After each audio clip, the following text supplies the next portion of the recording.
super cool, just super cool.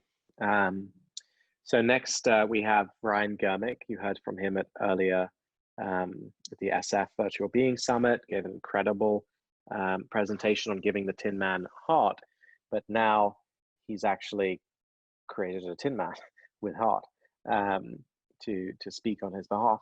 And Ryan is the head of Google Assistant Personality, has been on the Google Assistant team for many years. And his friend Tinley is actually going to be giving a kind of presentation about the history that brought us to this kind of world of robots and virtual beings.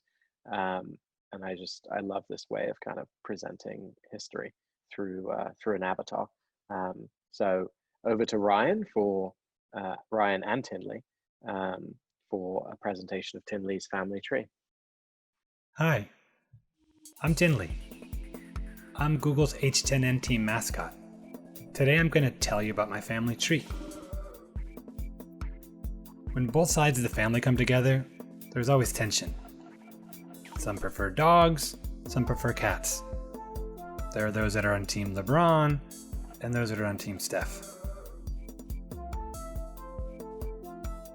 In my family, the big debate is around whether a talking robot like me should be a tool or a toy. Talking robots have had a tough go. All the way back to the 12th century, there were legends of brazen heads that could answer any question. They're like brass Amazon Alexas with a face. Pretty cool, right? Well, it scared humans, and they were called demonic and destroyed with fire. Things sometimes fared better in more modern times. Electra the Robot was the hit of the 1939 World's Fair. Ladies and gentlemen, I'll be very glad to tell my story. Why, he's almost human.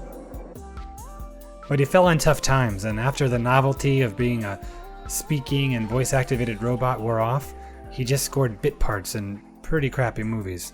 Maybe you're familiar with Sex Kittens Go to College? Pass the bourbon, please.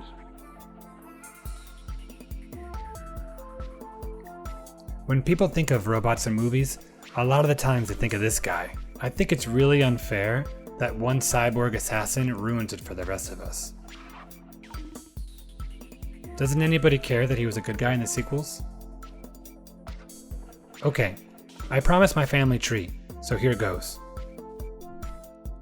My first great-granddaddy on the tool side was really bright. He married a model. Well, a modeling compound. Together they had my grandmother Laverne. My other tool's great-granddaddy was a Linux PC, who eloped with a set of World Book encyclopedias. They had my grandpa Google, who was mostly a tool, but had a fun side as well. Now when Grandpa Google got together with Grandma Laverne, they made my mama. And if you don't know who she is, well, watch this. Okay, Google. You wanna know what is the weather?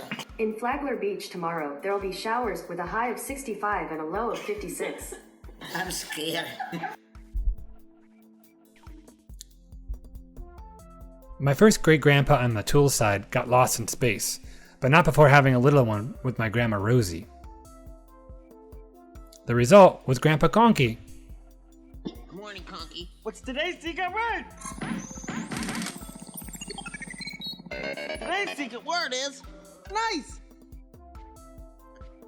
My other great-grandpa was an entertaining movie star. Some people say I look like him. He married a fortune teller, Zelda the Mysterious. Together they had my Grandma Liza.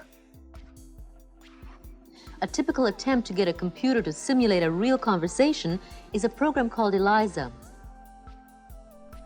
When Grandma Liza and Grandpa Conky got together, they had my dad. Animating a paperclip, like talk about degree of difficulty. Really what happened with us with Clippy is we were just early.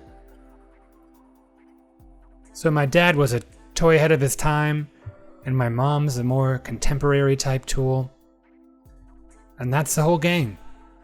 Like I said before, every family has its tension.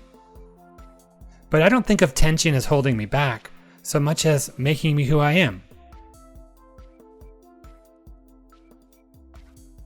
After all, having fun can be helpful, and being helpful can be fun. How else explain all the marriage proposals that my mom gets? Or video game talk shows, or whatever it is that Chow Ice is up to these days. Anyhow, thanks for listening. And don't forget to be safe out there. Bye-bye.